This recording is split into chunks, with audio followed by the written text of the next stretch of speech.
प्रवर्तन निदेशालय ईडी ने छापेमारी कार्रवाई की है। बता दें कि रायपुर, रायगढ़ और दुर्ग भिलाई में सट्टा कारोबार से जुड़े 8 लोगों के घर पर छापा मारा गया है। तो अभी की बड़ी खबर बता दें, ईडी की कार्रवाई रायपुर, रायगढ़ और दुर्ग भिलाई में सट्टा कारोबारी से जुड़े 8 लोगों के घर पर छापा मारा गया है।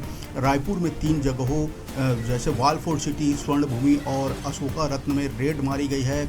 अशोका रत्न में रहने वाले ज्वेलरी और पेट्रोल पंप संचालक के 2 ठिकानों पर दबिश दी गई है। तो प्रवर्तन निदेशालय ईडी की टीम की छापेमार कार्रवाई राजधानी रायपुर, रायगढ़, दुर्ग, भिलाई में। अभी की बड़ी खबर बता दें कि कारोबारी के निवास में सीआरपीएफ के जवानों के साथ ईडी की टीम पहुंची है। भिलाई के फरीदनगर निवासी ट्रांसपोर्ट के यहाँ भी कार्रवाई की गई है। सट्टा कारोबारी से जुड़े लोगों के यहाँ कार्रवाई की जा रही है। बताया जा रहा है कि दुबई से पैसों के हवाले का लिंक मिला था। तो अभी की बड़ी खबर बता दें कि ईडी की टीम की छापेमार कार्रवाई जारी है। रायपुर, रायगढ़ और दुर्ग, भिलाई में सट्टा कारोबार से जुड़े 8 लोगों के घर पर ईडी ने दबिश दी है।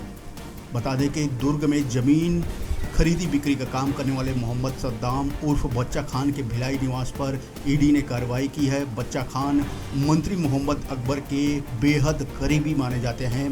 फरीदनगर स्थित निवास में 4 ईडी के अधिकारी सहित सीआरपीएफ के जवान मौजूद हैं। वहीं भिलाई में ही रवि उत्पल के भाई रोहित उत्पल और सन्नी सतनाम के यहाँ जांच जारी है।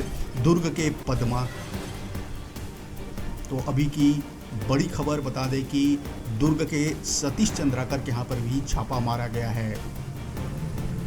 तो सट्टा कारोबार से जुड़े लोगों के घर ईडी ने रेड की कार्रवाई की है। रायपुर, दुर्ग, भिलाई समेत 8 ठिकानों पर आज सुबह तड़के ईडी ने दबिश दी है। स्वर्ण भूमि स्थित वकील पीयूष भाटिया के घर भी दबिश दी गई है। अशोका रत्न के अंदर 32 बंगला में कारोबारी दमानी के यहाँ कार्रवाई जारी है। भिलाई में रवि उत्पल के भाई रोहित उत्पल और सन्नी सतनाम के यहाँ रेड मारी गई है।